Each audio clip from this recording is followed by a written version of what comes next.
Katie Elledge ydw i, un o'r cynhyrchwyr ymgysylltu sy'n gweithio i Artist Mundi ar gyfer yr arddangosfa hon, ac rydw i yn mynd i ddisgrifio'r gweithiau celf yn arddangosfa Sawangwongse Yawnghwe, sydd i'w gweld yng nghanolfan y Celfyddydau Aberystwyth tan fis Mawrth 2026. Mae arddangosfa rhan o Artist Mundi 11, y arddangosfa ddwyflynyddol sy'n digwydd ar hyn o bryd mewn gwahanol leoliadau yng Nghymru, i ddathlu celf weledol rhyngwladol gyfoes sy'n ei gwthio ni i ofyn cwestiynau am y cyflwr dynol. Artist amddisgyblaethol o Myanmar yw Sawang, sy'n byw yn yr Iseldiroedd. Cafodd ei eni yn Burma fel y gelwid Myanmar ar y pryd, yn 1971, i deulu chwyldroadol a gafodd ei halltudio a cheisio lloches yn ddiweddarach yng Nghanada, lle gafodd ef ei fagu. Roedd ei daid wedi bod yn frenin yn Burma ac yn arlywydd cyntaf ar ôl annibyniaeth, cyn marw yn y carchar fel gwrthryfelwr gwleidyddol yn erbyn y llywodraeth filwrol. Roedd ac mae Myanmar yn wlad raniadau dwfn iawn, hen drefedigaeth yr ymerodraeth Prydeinig gyda 130 o grwpiau ethnig a gafodd ei gosod ben a'i gilydd gan y pweru trefedigaethol. Erbyn iddyn nhw ennill eu hannibyniaeth yn 1948, roedd drwg deimlad brwydro am rym a gwrthdaro rhwng grwpiau yn rhemp trwy'r gwlad. Chwalodd democratiaeth yn fuan dan gyrchwydd a llywodraethau milwrol, ac ar gyfwng a thrais gwleidyddol sy'n nodweddu'r wlad hyd heddiw. Testun celf Sawang yw'r naratifau sy'n ffurfio genedl ar modd y caiff gwirionedd ei adeiladu. Mae'n cyferbynnu naratifau a straeon swyddogol a delweddau o'i archif deuluol bersonol, ac yn tynnu sylw at bobl a fu'n llafar ei gwrthsafiad yn enwedig menywod. Mae'r tair gyfres o weithiau tra gwahanol yn arddangosfa hon, mor wahanol nes i lawer o bobl sy'n ymweld â'r arddangosfa am y tro cyntaf holi a'r un artist fe wrthi. Mewn gwirionedd mae wedi ei hyfforddi fel arlunydd, a gallid ddeall y gweithiau hyn fel dosbarth meistr mewn gwahanol arddulliau peintio a'i hymdriniaethau.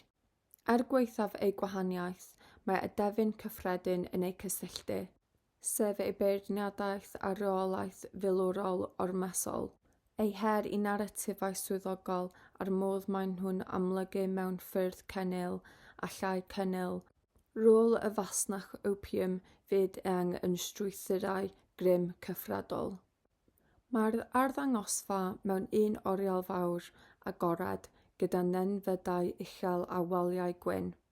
Wrth i ni gerdded i mewn i'r gofod, rydyn ni'n gweld 5 peintiad trawiadol, mawr iawn, tua 3 wrth 5 medr, ar 2 wal, 1 ar y chwith, 2 ar y dde, a 2 ar y wal o'n blaen. Ar y bedwaredd wal os symudwn i'r chwith a thrwy i wynebu'r cyfeiriad arall, mae gyfres o 8 peintiad llai yn sefyll mewn rhes, gwahanol iawn i'r 5 darn cyntaf a welson ni. Yn olaf yn union uwch ein pennau, wrth i ni fynd i mewn i'r gofod, mae 3 llinyn trwchus, fel lein dillad ac 20 stribed, hirsgwar o ffabrig lliw wedi ei pegio arnyn nhw mewn rhesi. Cyfres 1, ffotograff o fy nain gyda'i phlant, 2025. Dechreuwn ni gydag 1 o'r 5 darlun mawr a welwn gyntaf wrth fynd i mewn i'r oriel. Mae pob un o'r peintiadau hyn yn gyfosodiad o batrymau geometric beiddgar o liwiau cyffarbyniol, a ffortread du a gwyn ffotorealistig o grŵp neu unigolyn. Mae'r lluniau du a gwyn i gyd wedi cymryd o archif deuluol bersonol Sawang, wedi eu copio'n fanwl yn ei beintiadau, ac mae'r patrymau geometric wedi ei gymryd o nodweddion pensaerniol neu ffabrigau cyffredin yng nghartref ei deulu. Mae ystyr i'r lliwiau hefyd, enghraifft, mae coch a dyn atgof o faner y fasgwyr. Wrth ddefnyddio'r dechneg hon, mae Sawang yn cyflwyno'r cyferbyniad rhwng hanesion personol a naratifau gwleidyddol, sydd weithiau'n teimlo'n amhosib ei gysoni. Medd Sawang am y peintiadau hyn. Ffwl bri fyddai ceisio deall beth sy'n digwydd yno. Mewn gwirionedd, does neb yn gwybod beth sy'n digwydd. Mae gwaith Sawang yn aml hefyd yn tynnu sylw at rôl menywod mewn gwrthsafiad gwleidyddol, a dyna gawn ni yma, lle mae 4 o'r 5 peintiad yn darlunio menywod arwyddocaol. Maen nhw'n cael eu dyrchafu fel arweinwyr ac fel ceidwaid yr archif neu ofalwyr atgofion a straeon gwleidyddol a phersonol. Y peintiad y byddwn ni'n canolbwyntio arno yw'r un o'r enw ffotograff o fy nain gyda'i phlant, sef un o'r 2 lun mawr, tua 3 wrth 5 medr, ar y wal yn union o'n blaen wrth i ni fynd i mewn i'r oriel. Yn y darlun hwn, mae'r llun ffotograff yn fach, degfed ran o'r gynfas cyfan efallai, wedi ei leoli ychydig oddi ar y canol, yn nes at y chwith uchaf. Copi yw'r llun o ffotograff teuluol o fenyw o Ddwyran Asia a'i phlant, 4 oedolyn ifanc. Mae'r grŵp yn eistedd o amgylch bwrdd crwn gyda diodydd arno, mewn bar neu fwyty brysur. Mae'n edrych fel llun teulu ar wyliau. Mae mam y grŵp, sef nain yr artist, i'r chwith o'r bwrdd, yn gwenu wrth edrych ar ei phlant. Mae 2 fab yn gwenu'n lletchwith, un a'i gefn atob yn trwyteg at y camera, ond does yr un o'r 2 edrych go iawn ar y camera na'i mam. Mae un arall yn edrych yn ddi-hyd, heb fawr o feddwl o'r camera efallai, ac yn lled gwthio y tu ôl i sbectol dywyll. Dim ond un o'r grŵp teuluol, geneth neu ferch ifanc yn union gyferbyn ar ffotograffydd, sy'n edrych yn uniongyrchol ar y camera, a'i phen yn gam gan wenu wrth yfed trwy welltyn. Y tu ôl i'r grŵp, mae ffigurau eraill, pilyr, byrddau, crat yn pwyso yn erbyn bar. Llun du a gwyn ydi o, gydag arlliw sepia cynnil, ond mae wedi ei lethu bron gan y ffram o'i amgylch. Amrywiaeth o fflociau haniaethol o streipiau mewn gwahanol cyfeiriadau a gwahanol liwiau wedi ei gosod yn erbyn ei gilydd. Rhain cyfochrog, rhain perpendicular a rhain lletraws, sydd bron a chreu twyll llygad o siap a lliw. Blociau o streipiau du a gwyn sydd yma'n bennaf, gydag ychydig o liw yma ac acw, gwyrdd a gwyn, coch a melyn a gwyn. Cafodd Sawang ei fagu'n alltyd wedi ei eni mewn gwladwriaeth dan reolaeth gwrthryfelwyr yn Myanmar, i deulu o dras frenhinol a gwrthsafiad gwleidyddol yn ddiweddarach.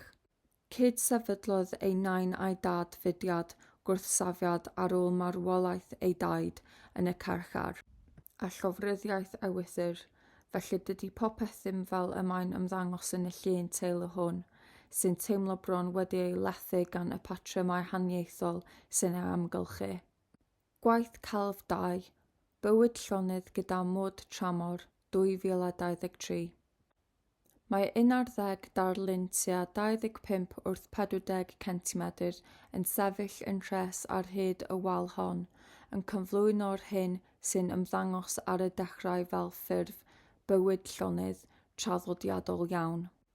Mae'r peintiadau yn union yr un fath o ran strwythur, y cynfas bron wedi ei lenwi gan un fas o flodau, pabiau yn bennaf sy'n gorlifo ac yn llenwi'r ffram. Mae pob un yn wahanol yn ei balet lliw, rhain o leach gyda blodau gwyn a phorffor, rhai cochion, llym a dwys, rhai gwyn yn erbyn cefndir gwyrdd tywyll.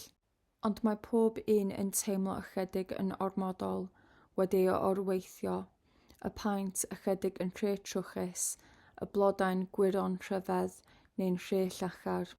Maen nhw'n ymelu ar kitsch, bron yn y grotesg mewn mannau.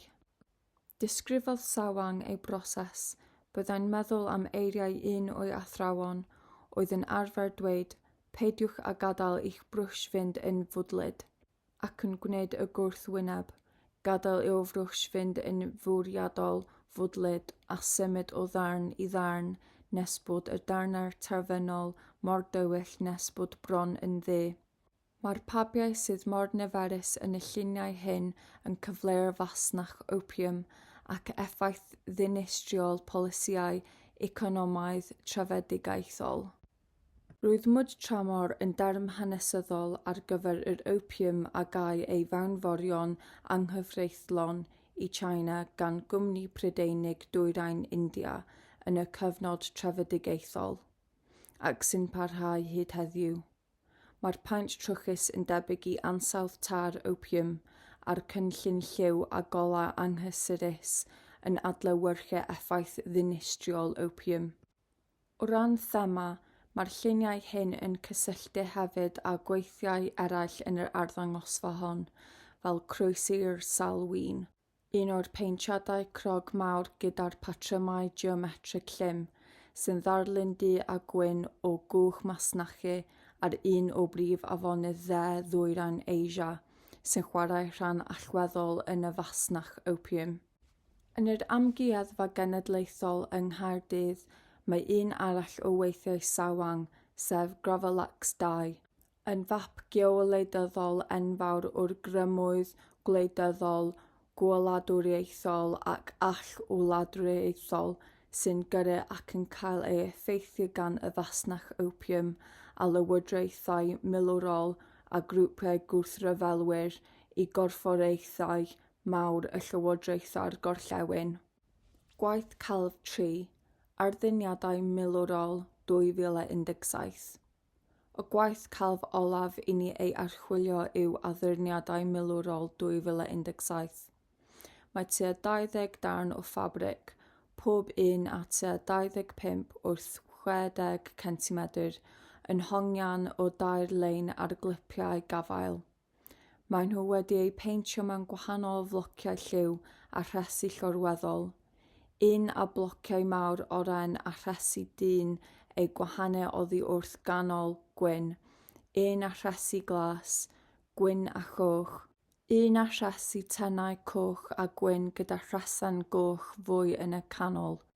Mae'r darnau hyn yn cynrychioli gwahanol faneri ac arthbeisiau y gyfundrefn filwrol a'r carfannau gwrthryfelwyr gan dynnu sylw at y modd y caiff symbolaeth filwrol ei normaleiddio mewn bywyd bob dydd a ffasiwn.